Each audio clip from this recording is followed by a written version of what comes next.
This is the OTB Television Network, a service of Capital District Off-Track Betting.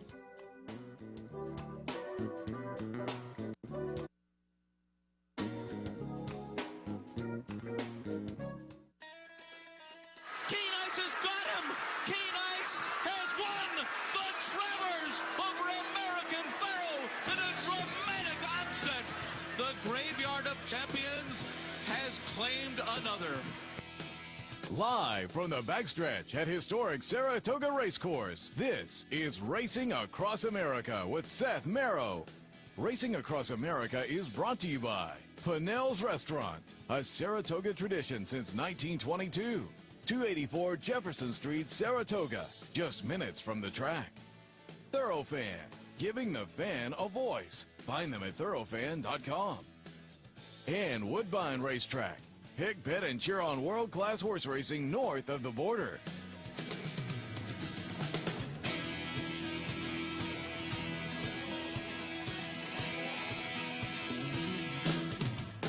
Good morning and welcome to the Thursday edition of Racing Across America, live from the Saratoga backstretch. Happy to be with you, and looks like another nice day here. A little overcast at the moment, but temperature's comfortable.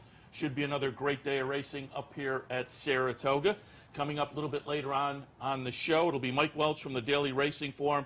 No better watcher of the clocking situation out here on the track. The Clockers Report from DRF, Mike Welch and Mike Vesey do a great job. We'll get some thoughts on the upcoming stakes tomorrow and Saturday from Mike, and a little bit after that, Dale Romans has Go Maggie Go in the Alabama this weekend, so we'll talk a little bit about that and more with Dale Romans.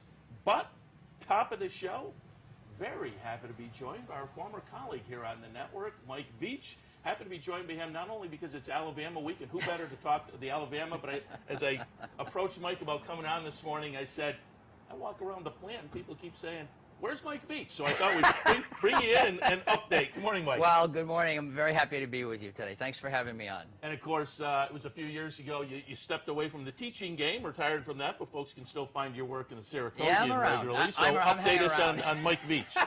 Well, I don't know what to know. 2 books are out since I left school and the show, and working quite a bit with the board, the Board of Trustees of the National Museum of Racing, and, of course, my regular writing for the Saratogian. And things are good. I'm enjoying it, and it's okay. We still love the sport. Yeah, and as I say, you can find Mike's work regularly in the Saratoga in the hard copy, or you can find it online as well. Plenty of coverage, obviously, of the meet. Every day. You talked when you came over here this morning. You said no interviews today because you were on TV, but typically you're over here talking to people every morning doing trainer interviews. Riding the bike over stuff? Of course. Oh, I got years of that left. There you go. Very good. Before we get into Alabama and some more conversation, Hall of Fame ceremony was the other day. You accepted for one of the old-timer kind of awards. Yeah. And while we were out here prepping for the show, our man Mick came up and was talking to you because he was over there shooting. And you were talking a little bit about the process of the old-timers, which I found intriguing because all of that stuff isn't on computers. So it's all, you really have to walk through the process. I guess I'm one of the few people who actually likes going into these old libraries. We have a great library at the museum. And as I probably said in accepting for Tom Ochiltree that, we've got really several centuries, but 2 hard centuries of racing in the United States. And yet we have only been inducting horses since 1955. And a number of years ago, I think the museum in its wisdom created Historic Review to see, and I'm not happy with the phrase slip through the cracks. That implies that you took a glance at someone and he did. No, these are for serious Hall of Fame candidates who simply could not be brought in because of the whole process in terms of, when you've got the 4 or 5 eligible every year, you can't set them aside because you want to do someone from 1880. So that's what we do, and the process involves going into the shelves of the museum library and finding old chart books and finding old, literally hard print stories and doing our own tallying of, career records and things like that. And voila, we come up with some pretty interesting and I think very well-deserved Hall of Famers, Tom Ochiltree being one. Probably the best cup horse of his day. Yeah, well-deserved is the key phrase there because, as you say, the Hall of Fame just goes back a certain point. Yeah. And so to look back and tip our cap to horses and people in their day who were you know, the equivalent of what we saw go over there on Saturday. Yeah. With the Ramones and the Asmusens and the Rachels and very Zenatas. special. That was very special. But yeah, talk a little bit about the class this year. I mean, the What an class this incredible- year was just so loaded, and to see everybody there for Rachel and Zenyatta and everyone, the pillars of the turf. I mean, we're honoring giants of the turf who've done so much. That's a fairly new category too. But you know, to have Rachel and Zenyatta, all their people be so sportsmanlike and so courteous about the whole process, and you know, we were pretty certain that it was going to be a first ballot induction. I don't know how it couldn't be, you know. But to see them all there was wonderful, and the people at the museum were very excited about this induction, very. Yeah, it was definitely a class that, as you say, on the ballot, you knew it was going to be special. Then when they were elected, you felt hard for everybody outside. You felt bad for everybody outside of that four, because you knew it's going to be next year for Let me put else. it this way. We do our conference calls in December and January for that part of the ballot, and it was a pretty quick conference call. Not too many arguments on that one. Yeah, as a voter myself, I had no problems this year with the ballot, and I was 1,000%. So it was a lot of fun and a great ceremony, and all the speeches were good. Steve Asmussen, certainly emotional, thanking his family, and Ramon. Most definitely. Super popular guy when he was on the track. Oh, my heavens. Yep. Just incredible. Speaking of incredible female horses, let's get to it. I wanted to invite you on, to show people Mike's still out here. He's still kicking, pick up the Saratogian. I've not forgotten. That's good. Yeah, when people walk up to me, I say, no, Mike's still around. You'll see him if you stick around. He's up in the press box. He'll pass you by, pick up the pink sheet. But wanted to have you on also because I know the Alabama, a favorite of yours. It is my favorite horse race. Boy, this year it's very, very special. Let's get right to it. Let's take a look at the Coaching Club American Oaks. Songbird comes east and tries company here on the East Coast after some suspect company certainly this year on the West Coast. So it was going to be a challenge, and I was willing to take a shot against with Karina Mia, who I thought that Acorn was solid. Well, here at the top of the stretch, you think, oh, I was clever. Yes. And not so clever. It turns out Songbird kind of runs away, and given her record, this Alabama is going to be special. Well, you know, a couple of things on it. My feature that week was Billy Mott and Karina Mia, and we knew very well that Billy was getting her cranked for a career best. If many of you fans, I'm sure, have watched this more than once, but there was more than anything else. What took my breath away, Seth, was, you know, Karina Mia comes to her. It's apparently going to be something of a fight when Songbird comes east, and the only impression I have is that Songbird politely put up with it for about 5 strides, and then Mike goes to a couple taps left hand. But the goosebumpy thing for me, the chilling thing for me is after she puts Karina away and opens up the 3 or 4 lengths, Mike asks her to shut down, and she goes back on idle, and he comes up in the...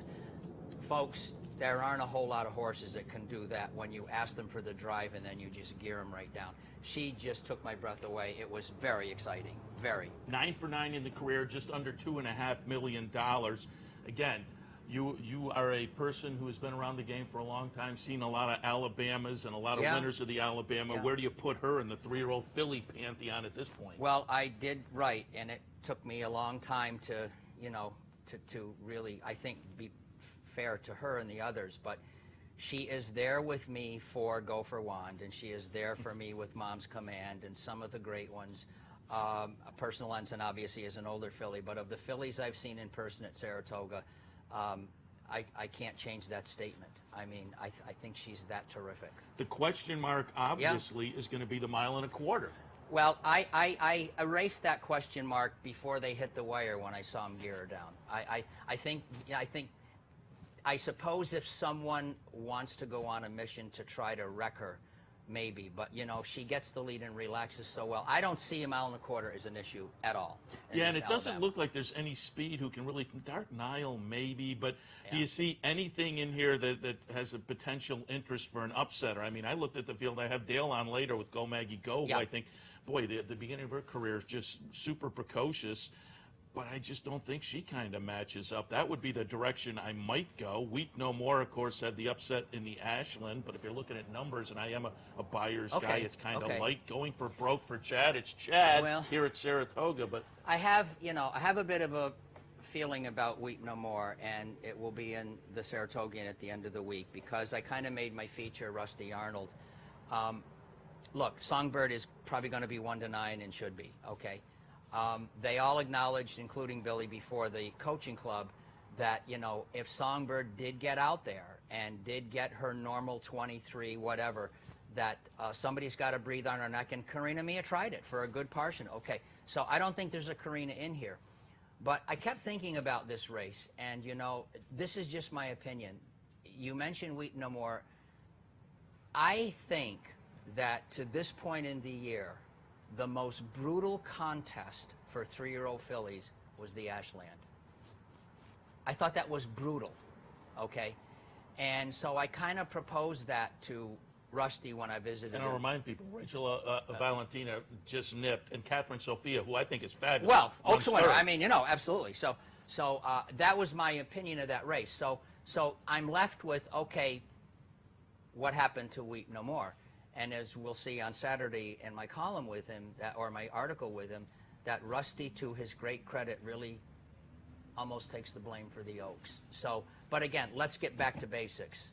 They've all got to beat Songbird, and I don't see 10 furlongs as the thing that beats her. I really don't, Seth. Yeah, so we amazingly got a field of, 7 in here. Yeah. So that at least makes it a little bit interesting, but it seems like a coronation kind of. And I will say, sporting of the team, Jerry Hollendorfer and the ownership, Fox Hill Farms, for sticking around, because they could have come east and said, we put that on our resume, now we're heading back and checking some easier spots before we head to the Breeders' Cup. But I think that's almost a theme this year, the sportingness of the owners. You had Teppan going over to Royal Ascot. I think coming up in Southern California, that they're going to head to Pacific Classic with Beholder off of the defeat. Yep. So tip of the cap to the folks with Songbird. And I think they're doing it the right way. I mean, if they've announced the Alabama, which they virtually did even before the CCAO bonus, leave her here and let her settle in. So, I don't think it'll backfire. Yeah, so looking forward to that on Saturday, obviously. It's part of what has been so far on the equine side a really fabulous really meet. agree with the quality of the races that we've seen. I agree with that. I want to touch on another one from earlier in the meet, because going to the Saratoga, and I took a look at your headline, and I want to get some thoughts going back to the Whitney. We're going to watch the stretch run. Number 4, Frosted, strings 2 together after that phenomenal Met Mile, puts in a nice performance in the Whitney. Was up there doing the dirty work with Noble Bird. Noble Bird fades to 5th in the field of 6. Frosted runs away from him. Your headline was Frosted joins racing's elite. Well, if you win the Whitney in the last quarter century, you have basically put yourself on the ballot for champion older male, okay? It has a tremendous record in the Breeders' Cup. It has a tremendous record for, at the end of the year, older male division results. It's astonishing in the last 25 years. And the Whitney is a very, very prestigious event. Karen had basically announced for it after the Met Mile, and you have to realize that they train up here the way they want to because of the Green Tree Estate and what they have. And I just, like everyone else, you wonder, was the Met too much? Do they come back? Karen's a master trainer, and that was a splendid, splendid performance, and maybe the sky's the limit. And like you, I hope, we say this every year, if the race holds together at Santa Anita, the star lineup is going to be pretty interesting. So, and it will be interesting to see where they pick next, because they tossed out there possibly Woodward, Jockey Club Gold Cup, Breeders' Cup. It'll be one or the other, you assume, Woodward, Jockey Club Gold Cup. And I had Dave Grenigan here last week, and he made an interesting point, because I thought, well, it seems like they like their spacing, so probably Jockey Club Gold Cup. But then he said, well, if they like their spacing, maybe the Woodward is better, because then they get the spacing going to the Breeders' Cup that they want. And I think Karen did that with Invasor. Dave mentioned, I think you're right. I think it was Woodward to the Breeders' Cup. And, we get kind of lost here with the intensity of Saratoga. Breeders' Cup's not that far away. I mean, we're 50 or something less days to the big day. So, yeah, if he goes Woodward, but it has worked for him, which is interesting. And so keep our fingers crossed. We might get another look at Frosted up here. And as I say, it's been a phenomenal year. Give me some of your thoughts on Flintshire, who put in another good performance up here.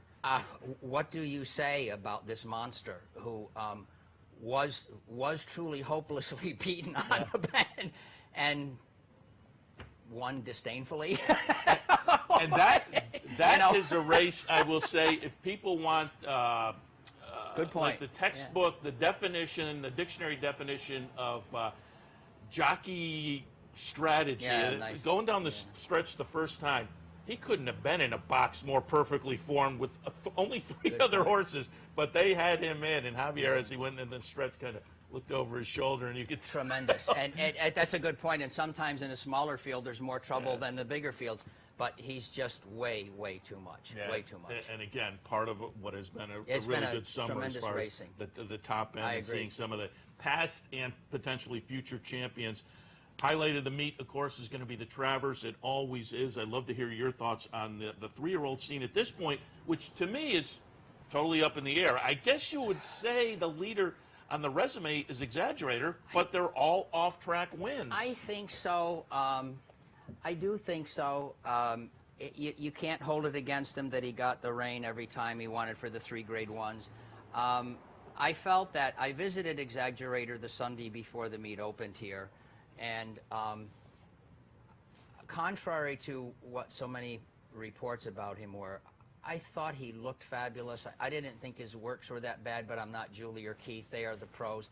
But I watched him on that Sunday morning before the meet opened, and I have to tell you, what came to mind was lean and mean and fit, and it was almost like Ali going into the first Liston fight. I mean, he just looked so good. So I was not personally shocked that they chose Monmouth, and I guess the forecast maybe proved it. But I think he's, they've got him to beat, but it looks like some folks are going to line up to give it another whirl. Yeah, not surprising because, again, he still really has to prove himself on the dry track this year. It's not wrapped up. I agree with that. And I think the title is still floating out there. So, I think everybody's willing to take his shot.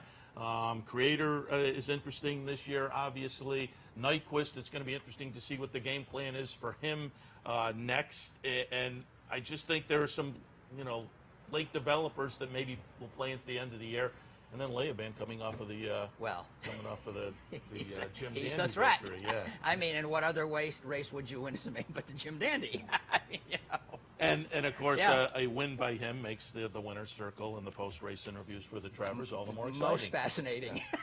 we had Eric Guillot in here the day after, and he's good. He's a racetrack character. Yes. Always love to talk to him. All right, let's also talk. Top of the interview, we talked a little bit about the old timers kind of section of the Racing Museum. What goes into that? You're part of another, let's say, spot that honors racehorses that have done well historically. That's the Hoofprints Walk of Fame, which is right outside the clubhouse gate at the racetrack. A couple of new entrants this year, and I think we have some shots of the Hoofprints area. Good. That's and nice. Also the Stymie plaque. Stymie in Los Angeles this year. Talk a little bit about how the decisions are made for that and how those two were picked. Alan Carter and Ed Bowen and myself are the committee members, and what you're looking at is the brainchild of John Hendrickson and Mary Lou Whitney, and that was done in conjunction with the Saratoga Sesquicentennial in 2013. We felt that once we thought we would put in 10 the first time, we put in 30 the first time. Once we got to our 10 and we found out there were horses like, Whirl Away and War Admiral, so, we kind of hit ourselves in the head, say, let's make sure that when this thing is unveiled, that someone doesn't walk up and say, how could you leave so-and-so? So we went to 30. It cost a lot of money, and we thank John and Mary Lou for that, but that's the genesis of that. And Stymie in Los Angeles, Stymie's a Whitney winner. He's a Saratoga Cup winner. Los Angeles is one of my favorites, Seth, because this comes from kicking around in the musty old corners that I mentioned at the Hall of Fame Day. Are you ready for this? She won 16 stakes races at Saratoga in 5 years. there isn't anybody else closer, including, you know, some Saratoga Cups and some major races of the day. So that's how they came. But Ed Bone and I and Alan are the three, and we kind of, it's a majority vote. That's how we get there, and I cannot thank them enough for their knowledge and what they do. And we've had some fun with it. I think last year was Jaipur and, you know, the Great Travers Race, and then we make sure that we invite the steeplechase people to take part in it, and it wouldn't surprise me if the next time around it goes there. But we've got, believe me, we got room for 50 or 60 more greats going back to 1863. So as you come in, yes, make your way in very over by nicely that clubhouse entrance. You Very can see the nicely jockey done. statues, great there, honoring the stakes winners year in and year out. But the Hoof Prince Walk of Fame, worth stopping by and honoring some of the past greats up here at Saratoga. Well, Mike, before we let you go, you alluded to it earlier. Oh. I'm going to give you a chance to talk a little bit about your books. I think we have a shot of the two books. Oh, that's very nice Foundations of of you. Fame, Summit of Champions. I went online. They're still available out there. Talk a little we're bit about the selling two them books. at the National Museum of Racing. That's where they are now. And the first one, Foundations, is 1863 to 1900. It's very nice of you to bring this up. They are doing well. They're available either through me, just look me up, or the National Museum of Racing. And Foundations is the first part of Saratoga. The second one, Summit of Champions, opens with William C. Whitney buying the track and getting things at 1901. And it concludes, there are natural breakpoints. I stop it at 1955 because that's the legislative creation of the New York Racing Association. My third one's well underway. It'll be 1956. And the end date is 2008, and I picked that because that's the year that the association surrendered the property and the deeds to the state in exchange for the things that we're fighting about right now. So it is a trilogy. I put it at about at least a year before the research is done and we go through the publishing process, but everyone's been great about that, and I hope you enjoy it if you go there. Two out there. Go over to the museum and pick those up. One on the way. And again, you can follow Mike in the Pink Sheet. You talked about being out here doing interviews regularly. What's coming up next in the Pink Sheet? Well, we'll have Rusty Arnold on Saturday, and tomorrow for the, oh gosh, they have it, tomorrow's the Skidmore. Yeah. And I interviewed Charlie Baker, who's having quite a Saratoga meet. He's got Freud's friend in there, so he's my interview for tomorrow's advance feature. He got on a little run like 2 months ago downstate, and He's been on a very nice run. And I literally ignored him in the Morrissey. No, you can't win this 2 years in a row with no race in between. So, now we all know better. Now we all know better. All right, we'll wrap things up. But again, really happy to have Mike come in and sit in and present him for the folks who have been asking about him, but also talk a little Alabama. No better guy to talk to the Alabama about and the history of the game. Mike, appreciate the visit. Thank you very much for having me. Thank you. All right, we'll head to a break. Speaking of Mikes, we have Mike Welch on deck. Talk a little racing tomorrow, Saturday, some stakes action, all of that right after this. Stay tuned. In a recent study of some of the top online wagering sites, Capital OTB won big in total player rewards, far surpassing some of the best-known wagering sites in America. While other rewards programs simply offer you points redeemable for gift cards, Capital OTB's rebates are paid to you in actual cash. Plus, Capital OTB gives you full and immediate access to your money. So if all you're getting now are points and gift cards, join Capital OTB Player Rewards today and get cash back. Visit CapitalOTBBet.com and sign up today. It's where dreams are born and champions are tested. Saratoga. And the excitement of Saratoga is now at your fingertips at CapitalOTBBet.com. Wager any place, anytime on all your digital devices. Watch live racing, get past performances, bet online on our state-of-the-art wagering platform. Now for Saratoga, it's Bet 100, Get 100. Open a new Capital Bets account, bet $100, and get $100 cash back. And don't forget to download our new mobile app, CapitalOTBBet.com.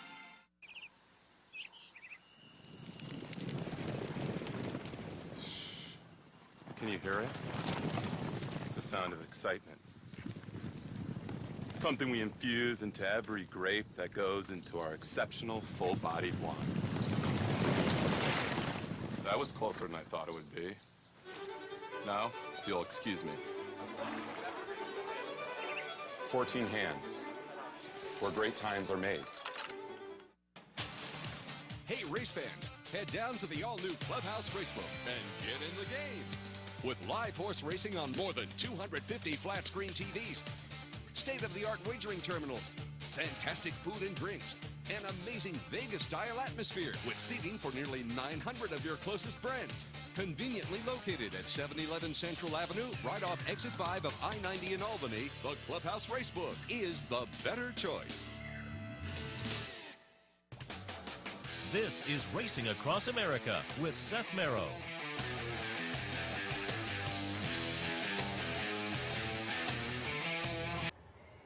Welcome back to Racing Across America. Again, Thursday morning live from the Saratoga backstretch. Thursday morning means a visit from either Dave Grenig or Mike Welch. In the rotation, it's Mike Welch. Good morning, Mike. Good morning. The workout guy for the Daily Racing Forum, along with Mike Vesey. You can pick up their work, the workout reports via drf.com. Highly recommended. Great insight and some value out there if you pick that up. Would you say particularly with the 2-year-olds, or is it the 2-year-olds we've had some pretty good success with this meet. And granted, the prices haven't been, huge on a lot of these horses, but we've pretty much zeroed in on the right ones so far, knock on wood. Still a few weeks to go. And, I think that's the greatest value of the report. The older horses, they run what they run. You catch a few that work well and come up with big efforts off of those works, or vice versa, and don't run well off of poor works. But I think it's the 2-year-olds that most people pick it up for, and so far, it's been pretty good, I think. We were talking before you came on, and we'll hit on Songbird in a few minutes when we hit the Alabama, because she was out there. But have you seen any Travers horses pop out in the last week or so? We had Creator and Gunrunner work here on, trying to lose track of the days, Monday. They worked as a team. They both worked extremely well. Of the two, Gunrunner was a little bit better. Now, he may just be the better workhorse. I mean, he went into the Haskell off a couple of terrific works, and then obviously just didn't handle the off-going. But both horses look good. Both horses are going to run. I know Steve Asmussen, I saw him a couple hours afterwards, and he was looking for a place to knock on wood when he was talking about how well they worked and how well they're doing. So Exaggerator, on the other hand, has not done much since winning the Haskell. He's scheduled to work here Saturday. He did have a 2-minute lick on Tuesday, and that's about what their usual schedule is with him. So now he has not worked well over this racetrack. We've seen that before. So it'll be interesting to see now, even if he does not work well I don't expect to see him work that well on Saturday because he just hasn't worked that well here. If he works well, I think that's a pretty good sign. So, and again, in the weather and the pace scenario, it's going to be a big field. So haven't seen Lauban recently. Not sure what his plans is. I'm going to guess he's going to work Saturday as well. I'm going to guess most of them that are here will work over either this track or on the other side on Saturday. Are Baffert horses here yet? No. Okay, not arrived. Also, speaking of the weather, I just want to get a comment from you because obviously we had that cancellation on Saturday.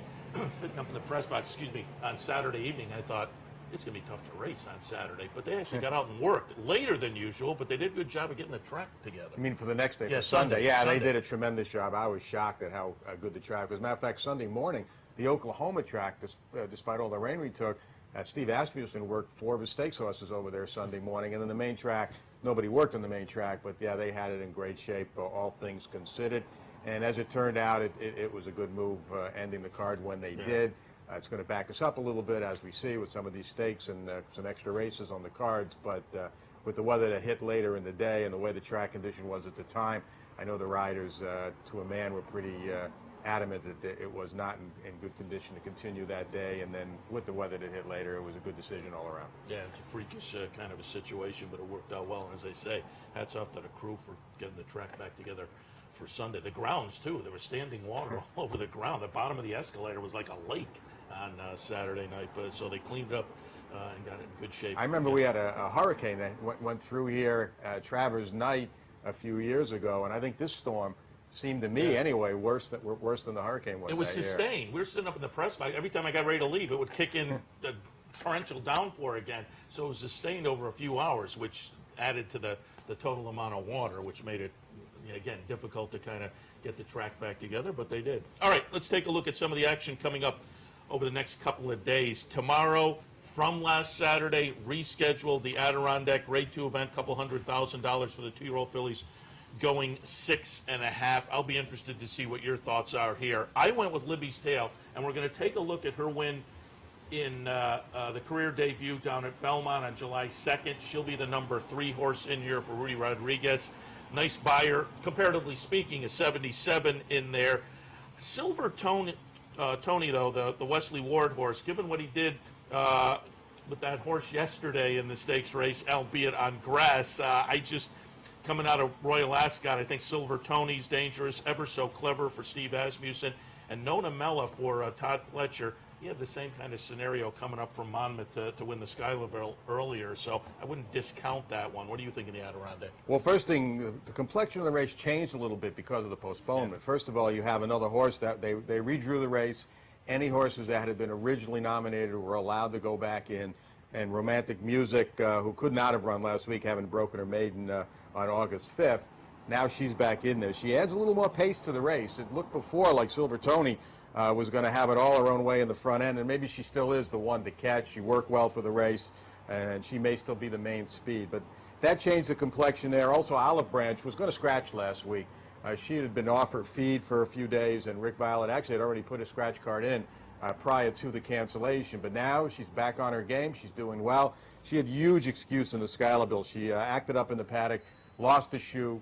They retacked it back on. It came off again during the running of the race. So, I think she's a significant re-addition too, because like I said, she would not have run last week. That being said, I like Ever So Clever and Libby's Tale. I like the way both of these horses won their debuts. Both gotten, maybe not trouble. Libby's Tale looked like she took back on purpose and then came wide. Ever So Clever, a bad trip right from the start, breaking from the one hole, and she really had to overcome a lot for a 2-year-old making their first start. And I talked to Steve Asmussen, and he just thinks the world of this filly. He thinks the further she goes, the better she's going to get. If she can get enough pace in here, the same with Libby's Tale. Of course, if Silver Tony cruises on an easy lead, she might be gone. But I think Ever So Clever and Libby's Tale, the extra distance and with the experience, I look for one of those two. I'm leaning toward Ever So Clever, but it wouldn't shock me if Libby's Tale won. Yes, 7 and certainly 6.5 too. It's harder to be out there on the lead, but you get the lead and you can't float. It's always very dangerous. I also mentioned you talked about Romantic Music. First time, debut winner for McLean's Music. I mentioned earlier in the meet. That's a sire that I think we have to keep our eyes on for these, precociousness. Off to a nice start. She's in a tough spot here, coming back on 2 weeks rest, down on the rail. She's going to have to go, and you have Silver Tony outside her. So at best, it looks like she's going to get into a speed duel. So it's a tough spot for her to come back in. All right, let's move out to the 4-Star Dave. Saturday's co-feature, tri-feature, but 4-Star Dave again was supposed to be run last week, rescheduled for this weekend. Grade 1 event, $500,000 a mile on the grass.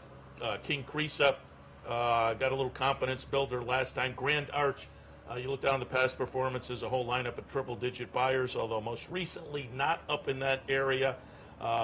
Forced to pass a couple of triple digits, 2 and 3 starts back. Black Tight triple digits in the last 2. Chad Brown has a lot. Ring Weekend comes out of a nice comeback performance. Tourist is kind of intriguing to me off of that big race out in Southern California with a very big buyer number. And Takeover Target, a couple of starts back, won the Dixie, and we're going to take a look at that race now, Mike. The Dixie from Pimlico on May 21st. Subsequently, Takeover Target came back and ran 4th in the poker, but did win the Dixie. Ring Weekend finished 2nd off a long layoff, and Grand Arch was 3rd in here. I think a lot of folks will focus on those 3, but as I say, Tourist to me is probably the direction I'll go. What do you think of the 4-Star Day? I think this is a terrific betting race, and I don't know if I'd want to take a short price if you get that on Tourist in this kind of a race where the trip is going to be everything. This race changed significantly only in one respect. It looks like we're going to have a firm turf course on Saturday where we wouldn't have last week. That would have obviously helped Takeover Target, as you saw there, winning on the off racetrack at the softer racetrack at the Dixie at Pimlico.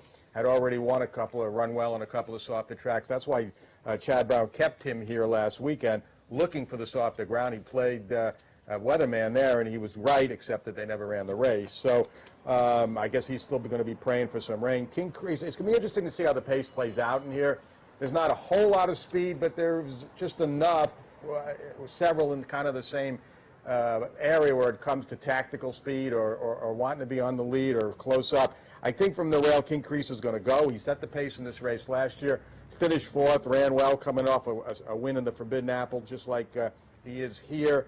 Obviously, Grand Arch is the defending champion here, but his form maybe not quite as solid coming back here this time as it was last year, although he was well beaten by King Creaser and the Forbidden Apple and turned the tables. I mean, you can look in a lot of directions here. Tourist, obviously that 109 buyer, I think that, and the trip to Santa Anita and back is the reason why he has not run since then. Bill Mott wanted to give him plenty of time to recover from that effort. You know, if he runs back to that race, he's probably going to win, but he never ran a race like that before, so you got to be a little skeptical. Look, the weights tell you it's a handicap. It's 3 pounds separating the low and the high weights in here. So the racing secretary is going to be just as confused almost as the bettors are going to be in here trying to sort out a winner. My contention is you run this race 3 times, you're probably going to get 3 different sets of results depending on the trip on Saturday. Yeah, and as you say, a very intriguing race in here, and I'll get your take on the turf course. My take on the turf course so far this year was, say for a few races, I don't think you want to be on the lead. Yeah, I mean, especially when the rail is out. I mean, maybe not so much, but, you know, to me, these turf races are just mind-boggling, you know, and you never know what the riders are going to do. You never know what the pace scenario is going to wind up being, who's going to be in front. Sometimes, you know, you look at a race and say, well, this horse is going to be in front. Next thing you know, he's 6th going into the clubhouse turn. So it's going to be interesting. I'm sure Dave Donk is going to have Irad Ortiz send King Creaser. He's always been at his best on the lead. He's got the rail. He looks like he can control this race. So gun to my head, if I know he's going to be out in front, at least he's going to stay out of trouble there. I'd go with King Creaser, but not with a lot of confidence.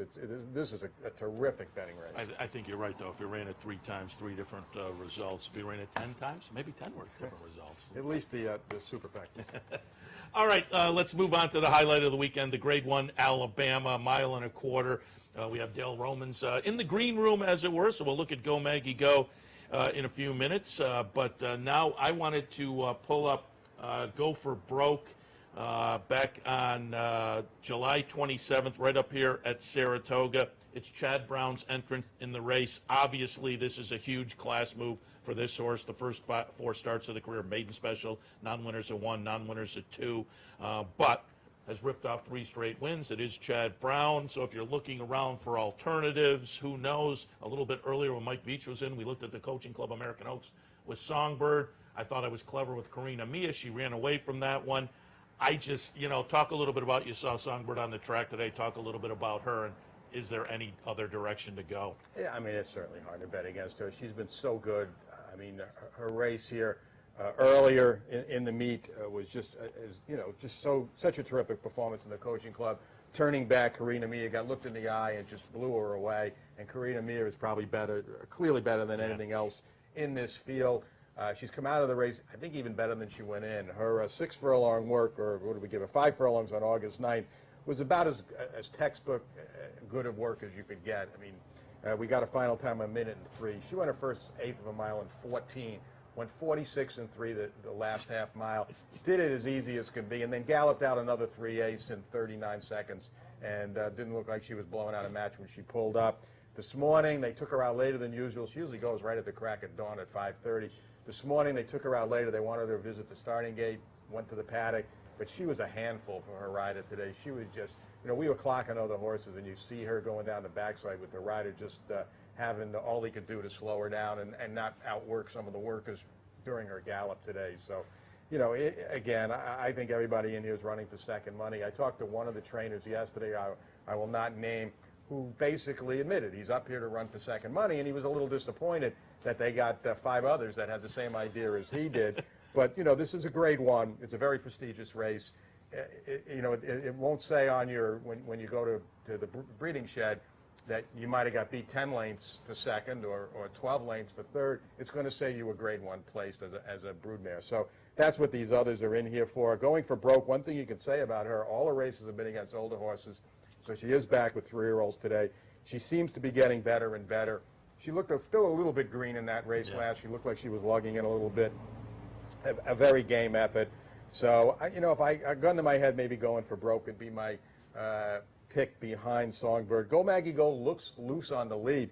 I mean, she worked just so fast. She showed so much speed, almost too much speed in her last work. She hasn't run since June 11th. It's just a matter, and you'll have Dale here later to tell you just how fit she is coming into this race. She looks like she missed a little bit of time as there's some gaps in her work between July 2nd and July 23rd.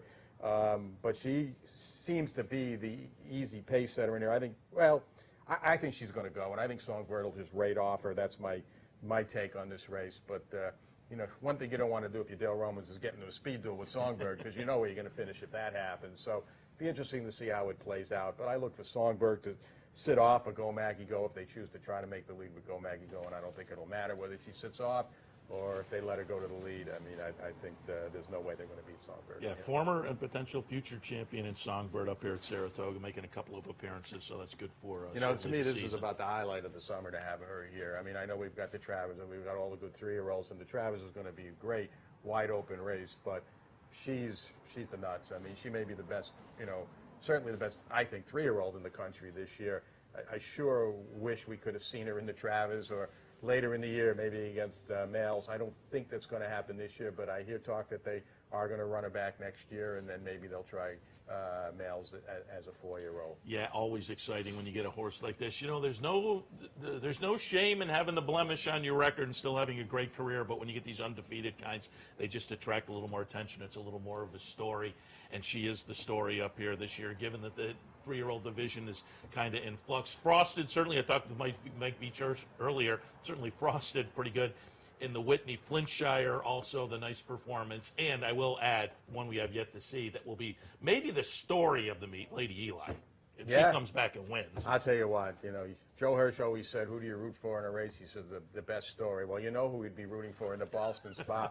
I mean, what a tip of the hat to Chad Brown, the way he's brought her up to the race. If she wins that, it is the best story of the meet. He may win, a good shot he's going to win the training title, but I think if Lady Eli were to come back and win, I think that to him that would be highlight number 1 of the meet, and winning the training title maybe number 2. Although this is been dream of his a long time to win the Saratoga training title, and right now he's in the driver's seat there. Yeah.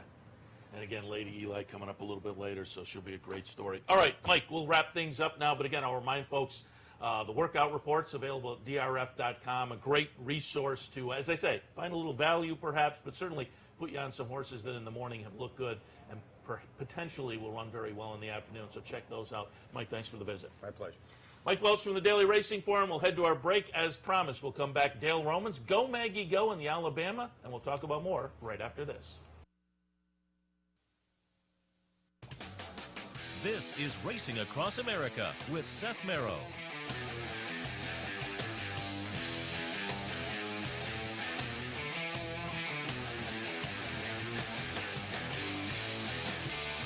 Face it, most horse racing websites are just too much clutter, too much to navigate through. Next time, log on to CapitalOTB.com. Our newly designed website is easier than ever to use, with all the information the professional horse player needs. CapitalOTB.com.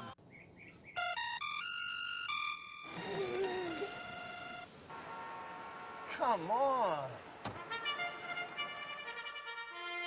I want sales reports on my desk by Monday. Whoops. My bad. Love racing? RTN brings you every live simulcast on your home television, plus live video streaming and race replays on your PC and mobile devices. To order, visit RTN.tv. RTN, a breed apart. I'm Steve Beck. And I'm Seth Merrow. Together, we're loose on the lead on Capital OTB, Sundays at 10 a.m. Why should they watch, Seth? Sit down on Sunday, have a bagel, get some great racing conversation. Cream cheese only, no jelly. Sundays, 10 a.m., loose on the lead, Capital OTB. Hi, I'm Acacia Courtney. I'm a senior at Fordham University, and believe it or not, I'm a fan of horse racing. It used to be that we would come to the track to watch beautiful horses run and maybe even place a bet. But today, competition for gaming dollars has taken over all of that. Now, fan numbers are dropping. Why is that? Because new people are not being introduced to our sport. Thoroughfan is a national 501c3 nonprofit thoroughbred fan organization that wants to change all of that. Be a part of making a difference in our sport. For just $25 a year, you can be a part of a network of thoroughbred racing fans. Visit thoroughfan.com/join for more information. Now get all the racing information you need right on your mobile device with Capital OTB's new mobile app. Wager anytime, anywhere, right from your smartphone or tablet. Watch, wager, and win right at your fingertips. The new Capital OTB mobile app. And it's the filly winning colours. Gary Stevens going to the whip left-handed. Just one crack though. It's winning colours. Turning in an absolutely outstanding performance. We looking at one exceptional filly. Welcome back. As promised before the break, happy to be joined now by Dale Romans. He has Go Maggie Go in the Alabama on Saturday. We'll hit on that and more. Good morning, Dale. Good morning. And as I say, we're happy to have you on board because Go Maggie Go in the Alabama, and we talked to you when we were down for Florida Derby weekend doing some programming there, talked about moving her into that Florida Oaks, ran well there to Gulfstream Park Oaks, ran very well there, obviously, and beyond, and we're going to take a look while we talk at the Black-Eyed Susan from May 20th. It will be Go Maggie Go, the number 5 horse, getting it done here. Getting it done pretty easily. Talk a little bit about Go Maggie Go, her chances on Saturday. She followed up this race we're watching here in the Acorn, which I thought was probably the saltiest 3-year-old filly race of the year, and she wound up 4th in there. So this is the comeback from that effort. We were talking to Mike Welch before. He pointed out she's coming off a really kind of blazing workout. What are the thoughts heading into Saturday? You know, she's doing great. I've said some crazy things. I'm not going to get up here and say she's going to beat Songbird, but you know, there's a mile and a quarter. Nobody knows what that'll do. We've all seen the Kentucky Derby. That last 8 get a lot of horses, and she's doing well. I think that the race at Belmont, the Acorn, I just squeezed her a little bit going into there. She'd run a bunch of races, but she was the kind I thought I could. And we got a late start with her, and we're trying to play a little catch up. But right now, she's sharp and ready to roll. Got to have some. I don't know if confidence is the right word, but after last year in the Travers, anything can happen. Anything can happen. It's a graveyard of champions. I mean, we don't expect those things to happen every day, but if it's going to happen, it'll be right here. Yeah, and she's nice. She's still lightly raced. Have we hit the ceiling with her yet? I don't think so. I think that we gave her a little time after the Acorn. I do think we just ran her too much going into it, and was trying to get a Grade 1 place, and with her Grade 1 win. I think her best race was the Kentucky Oaks. If you go back and watch all the trouble she got in when she ran 4th, I mean, she could have very easily been a contender for the win in that race if you watch how much trouble she got in. Came back up here, she's trained super, got that sharp work the other day, and that was, without urging, she just did it on her own. And when they work good, they run good. And talk about her in the mile and a quarter. Well, I mean, everything says she should get it. I mean, Ghost Zapper, he got it pretty easily, and beat Roses in May when he did. But she's bred to get it. She acts like she'll run all day. She's got tactical speed. She'll be up there pressing the pace. Very good. And again, let's go back to last year and talk a little bit about the upset with Keen Ice. American Pharaoh, obviously the Triple Crown winner, who mid-stretch looked like he was going to get it done. And then who comes running late? But Keen Ice for Dale Romans. Talk a little bit about just how special that was, given just the place was rocking, and it's a Triple Crown winner, and get an upset in the Travers. I don't think you can explain how special it was. I mean, it was just probably the highlight of my career, and probably the most historic thing I'll ever do in racing. And it was amazing. I had joked the day before that I'm glad they limited the number of people could come, because they limited how many could boo me. And I walked back with the horse. I forgot to go to the trophy presentation. I think I was kind of in a daze. And it was amazing how the crowd cheered his performance and didn't boo him and really respected. This is a sharp bunch of people that come to Saratoga, real racehorse fans, and they appreciated a good performance. Yeah, talk a little bit about that, because you race all over the country, and you said what I say all the time. I think these are the savviest fans going.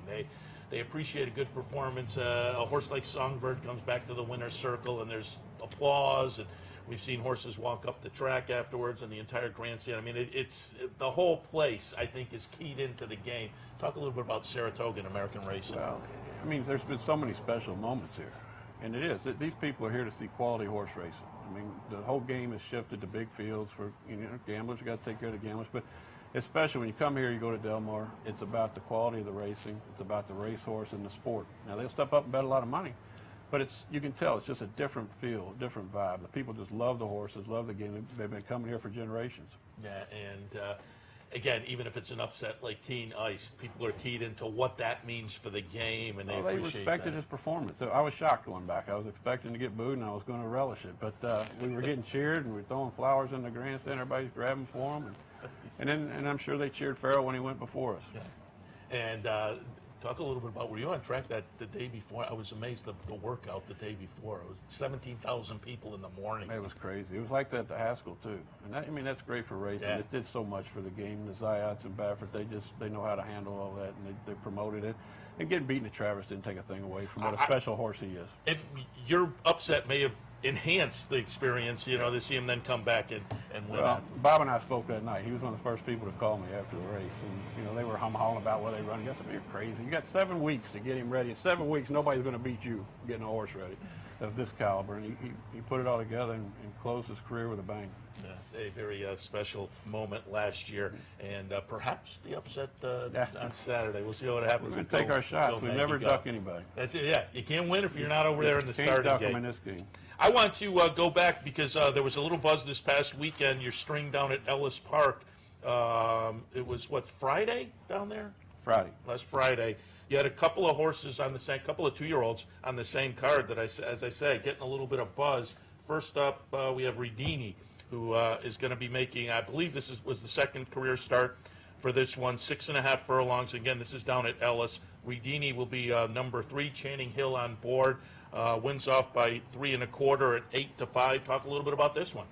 Very good horse. I mean, he ran a professional race, ran a fast time, a half-brother, Midnight Loot. I've gotten to where I leave all my babies behind. It's so tough up here to try to win a race, and we'd rather just kind of ease them into their career and build off of it. Really proud of this horse. He's a good one. So what do you think is in the future? We'll probably run back in the Iroquois. I don't know. We got the 2 of them, so we got to figure out where we're going to go. But we'll point both of them to Iroquois, and if we split them up, we'll decide where to go later. Let's look at the other one because a little earlier on the card, another maiden special weight down at Ellis. Number 5, Not This Time, Robbie Alvarado on board, 1-2. Wins by 10 lengths. So a couple of really nice performances. Talk about Not This Time, and also talk about the name of this horse. Well, they sold Liam's Map, his brother, and they were talking about putting him in sale, and Dennis stepped up and said, not this time, we're keeping this one.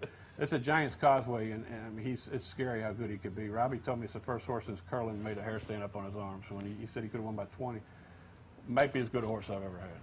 And he's got the pedigree, he has everything. So that's Not This Time. Redini was the other one we'll keep our eyes at. Yeah. Second start for both of them, right? Second start for both of them. And is your game plan to maybe get some education in the first start and then improve next time out? I don't care if they lose, let's put it that way. I want them to get a little dirt in their face, get a little education, and you get to run back against maidens. I mean, we're trying to win everything. Yeah. If we win, we win, but if we don't, we're not going to get to, I tell everybody, it's their first race, not their last race. We're building a career. And both these horses, they ran okay the first time out, but we knew they were better than that. And, it's never been my specialty to crank them up and get them ready. I like to just ease them in and build a career. Talk a little bit about, you had some 3-year-olds this year that made some noise. Just give us a little update. Cherry Wine last weekend, you went back to the grass with that one in the Secretariat. It was unsuccessful. I saw Brody's Cause working down at Churchill. What's the update on those 2? Both of them on the shelf for a little bit. Okay. Nothing major. Cherry Wine, he all of a sudden started making noise in his races. Had a little trouble with his airway, and Dr. Emerson worked on him the other day, said he's going to be fine. And Brody, last work, we were getting ready for the West Virginia Derby, just wrenched an ankle a little bit, so we're giving him a little time, freshen him up, and have some good horses for the fall. Okay, and like I say, both were on the 3-year-old scene earlier. A lot of people latch on to those guys, so just wanted to get an update there. Dale, all the trainers I've had in this season, I've asked, and I'm curious if they use numbers in the sheets as part of your training. Is that part of your toolbox as to where you spot horses? Are you a sheets guy? Not for me. No? No. If I was a sheets guy, I'd never won the Travers. So I just like to, if my horse is doing good, pick a spot where I think he fits and run him. And now, what I will look at on the sheets a little bit, and with some help from people that really know what they're looking at, is look for patterns. Like if I need to space my horse, like those 2 2-year-olds, one of them ran a 15 on the sheets, the other ran a 9. When you run a 9, you better give your horse a little bit of time. Now that does play true. But as far as placing, I don't really handicap a lot before I enter. So if my horse is doing good, I'm going to run. So you're looking at Ragison? Ragison, yeah. If I look at anything, it's usually Ragison. Okay, and another question I've been asking really the past couple of seasons, because they added that first-time gelding notation into the past performances, but it's first-time reported gelding. So a lot of times you're getting a spacing that doesn't make sense for people, and I've been trying to get an idea from trainers. If you have a horse gelded, how long for you before the horse can make it back to the track for a race? Well, they say about 30, 45 days. Okay. But you know, Patrick being Cohn, it seems like a big deal in Europe to gild horses. They don't do it very often. And he was telling me one time that over there he's seen that it takes at least 60 days to get them to turn around if they really needed it. And I don't cut many horses. I just have never done it much in my career. Yeah, I'm just curious because, as I say, sometimes it's, you know, the spacing just doesn't make sense. Yeah, we haven't page, perfected getting it in there first time gelding like we should, but we're getting better. And before I let you go, I have to know: are you going to be heading to a White House dinner? Is Bailey still? Bailey's still on the campaign trail. Yeah, she's still working for Hillary, and hopefully things are going great, obviously, and hopefully they keep going good. Good, because I saw her up here last year on Travers Night, in fact. Yeah, it's the only day she got up here. That's a funny story too. It looked like I was going to be by myself. Tammy was in Kentucky; she had to breed some horses. Jacob, he was getting ready for school. Bailey was on the campaign, and all of a sudden Jacob decided to drive up. Then Bailey got to come over. She got 2 days off, and then Tammy said they were here, so she flew in on a private, and everything worked out perfect. We were all here for the win. Yeah, I should have pulled up the picture. I had a great picture of you walking into the winner's circle with the whole family there. Yeah. So that was a special day, and I'm glad everybody could be here. Absolutely. And speaking of Jake, what's he up to? He came up for my birthday Sunday. I turned 50 on Sunday. I know I look a lot older, and I've been around a long time, but he came up. He's starting culinary school. Oh, okay. Nice. Yeah, might be the next Bobby Flay. There you go. Very good. Folks remember him as you know, on the first Saturday in May. Yeah. He was 10 years old. He's 20 now. Time flies. Yeah, really. No question about that. Yeah. And then you get keyed into that with the horses. I said the other day, when you first start out, you look at the breeding, and then pretty soon, I remember the sire. Then pretty soon, I remember the grandsire. Even take Cherry Wine. I trained his father, I trained his mother, and I trained his grandmother. Yeah, you've been around a while when you start doing that. That's kind of how we mark things now. Dale, we appreciate the visit. Got to head to our last break here, but good luck on Saturday with Go Maggie Go, and we will be watching not this time in Rodini going forward. A couple nice 2-year-olds. Let's try to upset again. All right, Dale Romans. All right, we'll head to a break. We'll come back. We'll say goodbye. Stay tuned. I'm Mark Cassano. Join me Saturday mornings at 10 for Down the Stretch. We'll inform, analyze, and welcome in the biggest names in racing. So join me Saturday mornings at 10 for Down the Stretch, right here on the OTB television network. It's where dreams are born and champions are tested. Saratoga. And the excitement of Saratoga is now at your fingertips at CapitalOTBBet.com. Wager any place, anytime on all your digital devices. Watch live racing, get past performances, bet online on our state-of-the-art wagering platform. Now for Saratoga, it's Bet 100, Get 100.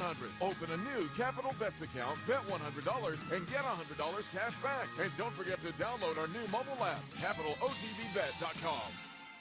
Hey race fans, head down to the all-new Clubhouse Racebook. With live horse racing on more than 250 flat-screen TVs, state-of-the-art wagering terminals, and amazing Vegas-style atmosphere. The Clubhouse Racebook, 711 Central Avenue, Albany.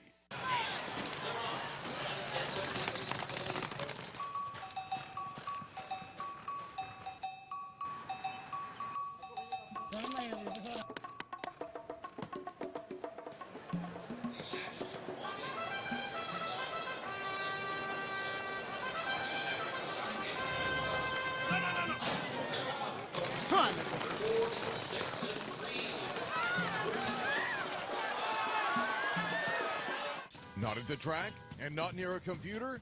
No problem. Wager with Capital OTB's touch-tone wagering system and you'll never get shut out again. Capital OTB's touch-tone wagering system is quick, simple to use, and guarantees your wagers are accurate and placed on time. For more information, visit CapitalOTB.com or call Capital OTB's customer service hotline at 800-292-BETS. Capital OTB's touch-tone wagering system. Never get shut out again. This is Racing Across America with Seth Merrow.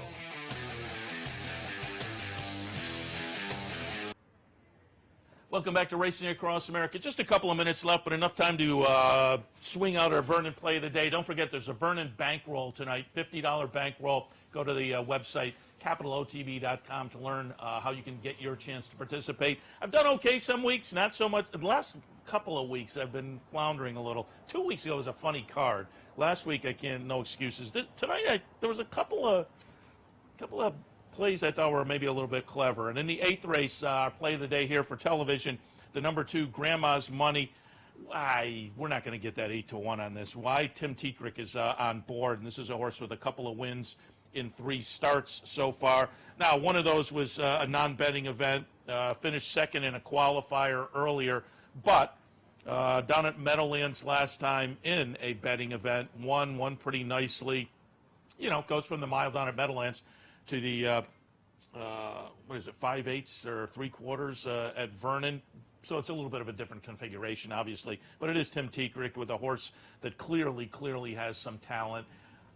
Again, 8-1 seems like a stretch, but we'll put Grandma's money on top. One of my plays in the bankroll is going to be an exacta box. I'll toss that out there, too. 2, 5, and 7. Maybe box those up in that 8th race today at Vernon Downs. But I like, in race number 8, number 2, Grandma's money at Vernon. Play of the day. All right, going to wrap things up for this edition of Racing Across America. We want to thank our friend Mike Veitch for stopping by. Great to talk to him. Great to talk a little Alabama in particular with Mike and more. Mike Welch from the Daily Racing Forum gave us some of his thoughts on the stakes races over the next couple of days.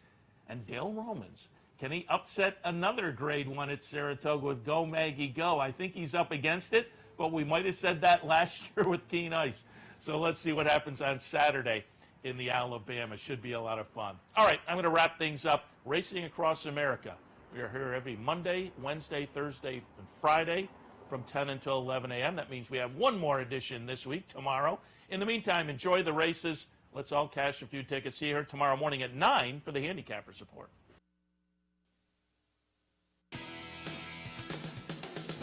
You've been watching Racing Across America with Seth Merrow.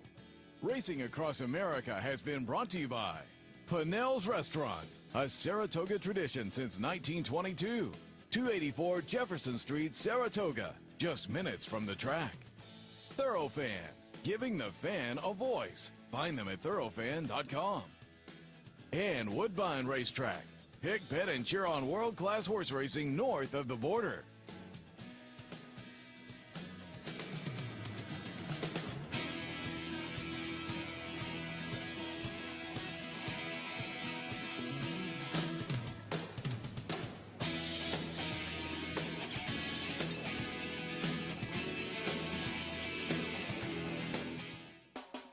You're watching OTB TV, a service of Capital Off-Track Betting.